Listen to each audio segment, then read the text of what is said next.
باب نمبر 9، جنگ لائی برساتی جنگ۔ الیاس خواجہ خان گو باپ کے مرنے سے جتا کے دارالسلطنت مالی کو چلا گیا تھا، مگر ماوراء النہر میں اس کا واپس آنا لازمی تھا۔ تیمور بھی آدھی دور اس کے مقابلے کے لیے بڑھا اور سیر دریا کے شمال میں جو بڑا میدان تھا وہاں پہنچ گیا۔ یہ وہ زمین تھی جہاں تاتاریوں کے ملک پر یورشیں کرنے سے پہلے مغول جتا اپنے گھوڑے چرایا کرتے تھے یا ان کو آرام دے کر لڑائی کے لیے تیار کرتے تھے۔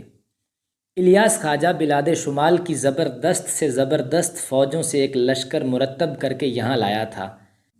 اس لشکر میں قائدان اور آزمودہ کار لوگ ایشیا کے بہترین مرکبوں پر سوار، لائق سرداروں کی سرکردگی میں بہتر سے بہتر ہتھیار لگائے موجود تھے۔ چرم پوش سواروں کے گنجان دشتوں پر ان کے سینگوں والے پھریرے اور پرچم اڑ رہے تھے۔ مغلوں کی تعداد تاتاریوں سے زیادہ تھی۔ تیمور مغلوں سے خوب واقف تھا، جاسوس بھی دوڑا رکھے تھے، ان کے لشکر کا حال معلوم ہوتا رہے۔ اس اثنا میں امیر حسین پہاڑی قبیلوں کو ساتھ لیے موقع پر پہنچ گیا۔ اب تاتاری اپنی پوری قوت و طاقت کو مجتمع کر کے میدان جنگ میں اترے۔ ان میں قوم برلاس اور صحرا کے اسب سوار امرائے جلائر، مشہور و معروف قوم سلدوز کی افواج سوار اور امیر حسین کی سپاہ تھی، جس میں غور کے قبیلے اور افغانی رضاکار موجود تھے۔ یہ دور سے لڑائی کی بو سونگھ کر یہاں تک پہنچے تھے۔ سر پر خود پہننے والے اور تاتاری بہادر سب اپنے اپنے علم کے سائے میں جمع ہو گئے۔ تاتاریوں کی سپاہ تقریباً کل گھوڑوں پر سوار تھی، صرف نوکر اور نیزہ بازوں کے دستے یا چرواہے لشکرگاہ کی حفاظت پر، جس کے چاروں طرف خندقیں کھدی تھیں، پیادہ تھے۔ یورپ کے لوگ اس تصور میں رہتے ہیں کہ ایشیا کے فوجی سوار ہمیشہ ہلکے ہتھیار لگائے ہوتے ہیں، مگر واقعہ یہ نہیں ہے۔ کل سپاہ زرہ پوش تھی، زرہ ایران کی ساختہ فولاد کی باریک کڑیوں کی تھی۔ سر پر نوکدار خود تھے جو ٹھوڑی سے لٹک کر گردن کی حفاظت کرتے تھے۔ دوہری زرہ یا فولاد کی تختیوں سے سینے اور شانے ڈھکے ہوئے تھے۔ گھوڑوں کی پوشش بھی زرہ کی ہوتی تھی اور گھوڑوں کے سروں پر لوہے کی ٹوپیاں چڑھی ہوئی ہوتی تھیں۔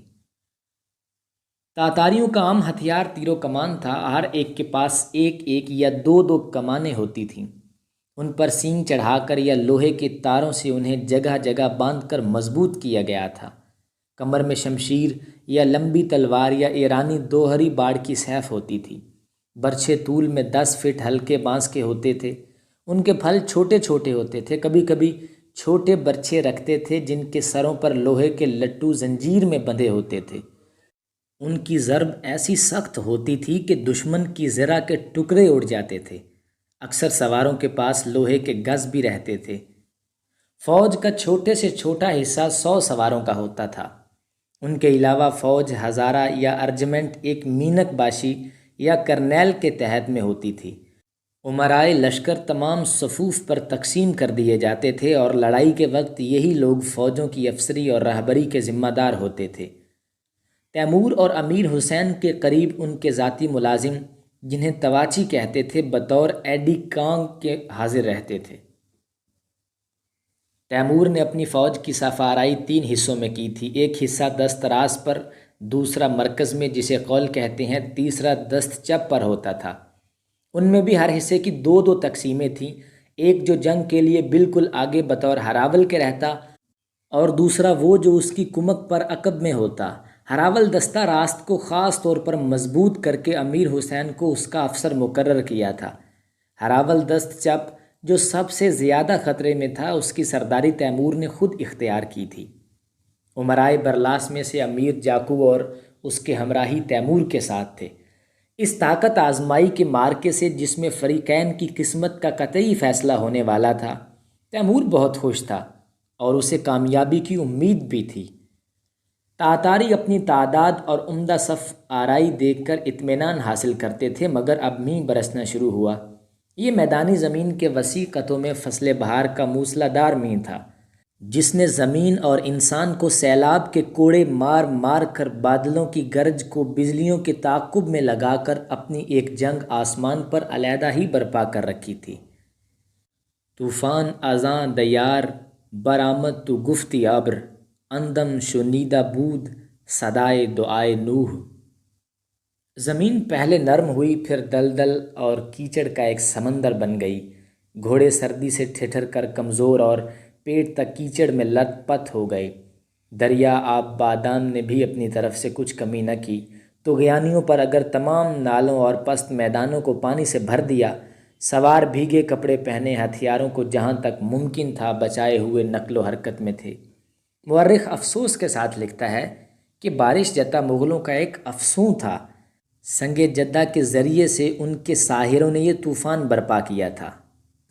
چند مغلوں کو چونکہ اس بارش کے آنے کا پہلے سے ہی علم تھا، اس لیے انہوں نے موٹے موٹے نمدوں سے اپنی حفاظت کر لی تھی۔ گھوڑوں کے اوپر بھی نمدے پڑے تھے اور پانی کے بہہ جانے کے لیے انہوں نے اپنے لشکر میں نالیاں کھود رکھی تھیں۔ غرض مورخ نے اپنے طریقے پر اس مطلب کو بیان کیا کہ کئی دن کے طوفان برق و میں فوج کشان جتھا بنسبت تیمور کے اس بلا سے زیادہ صحیح و سلامت نکل آئے۔ بہرکیف مغل تر و تازہ مرکبوں پر سوار تیمور کے لشکر کی طرف چلے۔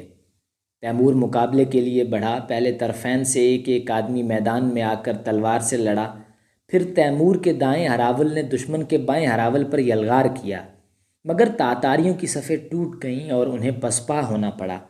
جتھا اتنا دیکھتے ہی سب مل کر ایک دم آگے بڑھے اور اب تیمور کے ہراول کا وہ حصہ جو کمک پر تھا ڈگمگایا۔